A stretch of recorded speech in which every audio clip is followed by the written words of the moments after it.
there's a tree down on Gravy Train, so we'll ride around that and see how we do.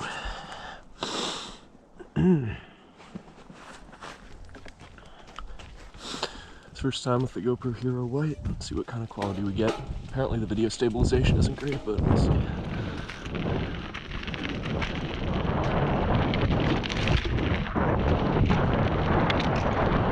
Well, there's half the jump line right there that we had to go around, unfortunately.